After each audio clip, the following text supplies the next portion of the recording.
Akkaataa Feesbuukuma duraan itti fayyadamaa jirtan gara peejiitti jijjiirtanii maallaqa ittiin dalaguu dandeessan isteeppii xiqqoodhaan karaa salphaadhaan Feesbuuk keessan Professional Mood gootanii jechuudha. Feesbuuka namoota gurguddaatti wal fakkeessitanii akkamitti karaa sanitti deeffatuu dandeessan. Feesbuuka porofaayilaa akkamitti karaa peejiitti jijjiirratuu dandeenya jettanii gaafii adda addaa kan na gaafattan. Gaafii keessan irratti hundaa'uun anillee bifa viidiyootiin isiniif qabadhee dhufeetin jira.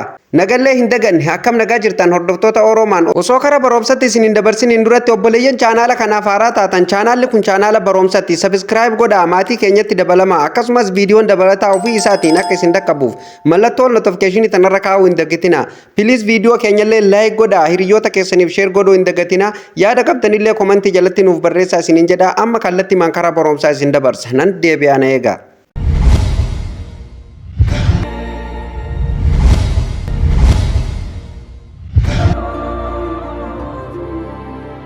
Egaan hordoftoota fi kabajamtoota walitti deebinee jira. Akkuma reefuun tana mata duree irratti isiniif tuquu yaaletti Feesbuuk keenya akkamitti Professional Mood goone itti fayyadamuu dandeenya. Feesbuukuma duraan itti fayyadamaa jirru akkamitti karaa peejiitti deebifannee maallaqa ittiin dalaguu dandeenya kan jedhuun isiniif qabadhee dhufee jira. Hordoftoota kiyya hanga dhuma viidiyoo kanatti like godhaa nafaana bu'aan isiniin jedha. Feesbuuk keenya kana keessa yeroo tokkoof ni seenna. Sana booda hordoftoota kiyya akka kanaan Feesbuuk keenya keessa nu galcha. Yeroo Feesbuuk keenya keessa dhufnee porofaayiluma keenya kanarratti yeroo tokkoof ni cuqaasnaa jechuudha. Feesbuuk keenya irratti eega cuqaasneen akka kanaan fuula kana qabatee nu dhufa hordoftoota kiyya kan nurraa eegamu tuqaa sadeen kanarra dhufna jechuudha. Tuqaa sadeen kanarra ni cuqaasna yeroo tokkoo fi sana booda hordoftoota kiyya akka kanaan fuula kana qabatee isinii dhufa. As keessa gaawaa baay'eetu jira sitingiileen Feesbuukaati. Kan ammoo gar fuulduratti kan isin barsiisu ta'a yoo rabbi jedhee. Kanaafuu mi'a amma kan qabadhee dhufe isa kana waan ta'eef jechuudha. Isin maal gootuu jala kanatti gadi buutanii hordoftoota kiyya kun akkuma argitan turn on Professional Mood ka jedhu kana yeroo tokkoof ni cuqaastuu jechuudha. Yeroo isin cuqaastan hordoftoota kiyyaa akka kanaan fuula kana qabatee nu dhufa jechuudha. Akka nu maallaqa irratti dalaguu dandeenyu nutti himaa jechuudha. Kun asirratti dubbistanii adda baafatuu dandeessan jechuudha. Amma booda Feesbuuk irratti maallaqa akka dalaguu dandeenyu istaarii fayyadamne akka nu maallaqa dalaguu dandeenyu nutti himaa jechuudha. Seera inni nu gaafatu jira. Seera san hundaa'u ni guunnaa jechuudha. Kanaafuu kan nurraa eegamu hordoftoota kiyyaa asirratti kun akkuma argitan riikoostii nuuf fida asirratti immoo noot naaw nuuf fida jechuudha. Yoo hin barbaanne noot naaw gootaniiti bira darbitanii jechuudha. Kanaafuu hordoftoota kiyya kunoo jala kanatti waa lama nuuf kennaa jechuudha. Riikoostii nuuf kennaa asirratti illee noot naaw nuun jedha. Yoo hin barbaanne noot naaw jettanii irraa deebistan. Kanaafuu jechuudha nama isuma kanarraan cuqaasaa jechuudha.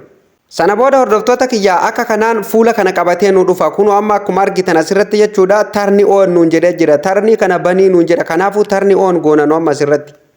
Sana booda hordoftoota kiyya akka kanaan fuula kana qabatee nu dhufa. Kunoo akkuma argitan jechuudha waa baay'eetu as keessa jira. Akka kanaan fuula kana qabatee nu dhufa jechuudha. Isteeppii asirra jiru kana hundumaa tokko tokkoon guunnaa jechuudha. Waan asirra jiru kana tokko tokkoon guunnaa jechuudha. Fakkeenyaaf nama yeroo kiyya qusatuuf waan tokko tokko guuteetiin jira. Xiyyachi deemu kana akkanatti samaawii godhuu qabdanii bakka kanatti fakkeenyaaf isin amma tuquma sadeen kana yoo kanatti isinii dhufe tuqaa sadeen kanarra ni cuqaastanii jechuudha. San booda sanduuqaatu fuula duratti isinii dhufa raayitii itti gootaniitum iskip godhaa bira kuttamee nama fakkeenyaaf irratti godheen isin argisiisa. Asirratti yeroon tuqe akka kanaan jalatti naaf baha jechuudha. Sanduuquma fuula dura jiru kanatti raayitii godhaan iskip godhaa bira kuttan hin qabu jettaniin jechuudha. Maaliif boodallee guutuu ni dandeessan kaataagorii waan adda addaa foon nambarii fa'aa nu gaafata. Mi'a nama itti guuteetiin jira hundaa'u iskip biyyee bira tareetiin jira uf duuba deebiin isin argisiisa maal akkanaa fidu. Maal gootuu eega hangana guutanii waan biraa tokkollee hin guutanii uf duuba deebituu jechuudha. As tuttanii uf duuba deebituu jechuudha.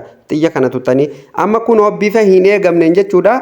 Feesbuukni kan reefuun tana porofaayila irra ture suni bifa Feesbuuka warroota Feesbuuka gurguddaa peejii fayyadamanitti naaf jijjiiramee jira jechuudha. Osoo peejii kireet godhuuf hin gubatin porofaayila qabdan akka kanaan karaa peejiitti jijjiirratuu ni dandeessanii jechuudha. Hordoftoota kiyya amma namoonni naqunnaman hundinuu jechuudha maal argatu porofaayila hin argatanii jechuudha. Porofaayila kiyya jala aadiinatti ergatu hin argatanii jechuudha. Kan isaan argatan maali fooloo qofaatu akka peejiitti isaanitti dhakaa jechuudha. Kanaafuu mee Feesbuukni kun dhugumaan fooloo irra jira moo fooloo irra hin jiru kan jedhu walumaan ilaalla jechuudha. Asirratti tuqaa sadeen kanarratti ni deebitu jechuudha. Namoota biratti akkamitti mul'ata ka jedhu ilaallaa jechuudha. Mallattoo ijaa kanarra deebitanii bakka kanarratti cuqaastu jechuudha. Ija kanarratti yeroo isin cuqaastan Kuno akkuma argitan hordoftoota kiyya akka kanaan nama biratti mul'ata jechuudha. Amma Facebook kiyya gizee nama bira dhaqee waan reefu nan achitti barreesse sunillee akka kanaan dhufee asitti naabaa jechuudha. Kuno akkuma argitan welcome baga nagaan dhuftan kan jedhu dhufee asitti naabaa jechuudha. Kan reefu hangamasitti barreesse sun asitti dhufee naabaa. Hordoftoonni kiyya hundumtu Facebook ni kun amma yeroo nama bira dhaqee haala kanaan hiriyoota kiyya biratti mul'ata jechuudha. Kan mul'atu follow fi messenger duwwaatu mul'ata jechuudha. Haala kanaan sirreeffatu ni dandeessaniin isiniin jedha.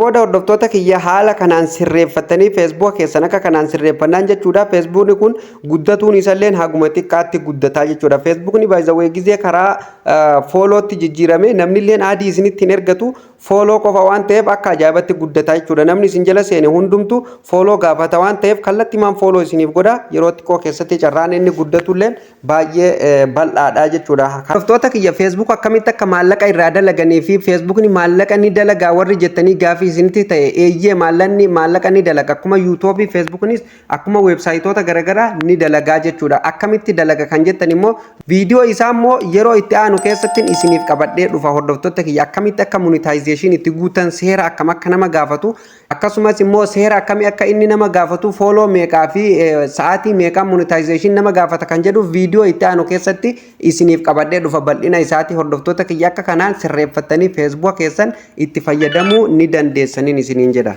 Egaan hordoftoota kiyya baroomsarraa kan akka itti gammadanii fi akka warraa baratan abdiin qaba. Maarree isinillee viidiyoo laaltanii eegatu murtanii chaanaala dinqii fi barsiisaa keessan kana jajjabeessuuf chaanaala kana subscribe godhaa. Viidiyoon dabalataa ofii isaatiin akka isin bira ga'uuf mallattoo notificationii tanarra kaa'uu hin dagatina. Viidiyoo hanga har'aan hojjannallee mata duree viidiyoo jedhu kanarra cuqaastanii akkeessa waan barbaadan sirreeffatuu ni dandeessaniin isiniin jedha. Asumaan ammallee irra deebiin chaanaala keenya lammaffaa warreen hin beekne bakka chaanaalis jedhu irratti cuqaastanii subscribe godhuu hin dagatina hordoftoota kiyya. Egaan gaafii adda addaa illee na gaafatanii hanga irratti gaafiin keessan kan deebii hin argatin jechuudha. Hordoftoota kiyya gaafii keessan gaafii namoota baay'ee waan ta'eef gaafii warreen gaafii gosa tokko baay'inaan gaafatan viidiyoo bakka tokkotti irratti dalagee kan isiniif deebisu ta'a. Immoo gaafii keessan hin daganne obsaan eeggadhaan isiniin jedha wal duraa duubaniin viidiyoo keessan isiniif dhiyeessan isiniin jedha gaafii keessan bifa viidiyootiin isiniif dhiyeessa. Akkasumas warreen karaa keessaatiin akka ittiin qunnamtan dhabdan bakka abaawutu jedhu kanarratti cuqaastanii sana booda jala kanatti gadi buutanii mallattoo telegiraamii ni argattu irratti cuqaastanii gara guruppii telegiraama keenyatti dabalamtanii gaafii keessan kallattiin achilleen gaafatanii jechuudha. Achiin irra salphata gaafii barbaaddan yoo gaafatan kallattiin waan beekuu fi waan danda'u irraa isiniif deebisuu hin danda'an isiniin jedha. Hordoftoota kiyya viidiyoon har'aaf qopheeffadhe illeen asuma irratti raawwata. Viidiyoo itti aanuun hanga walitti deebinutti turtii gaarii qabaadha.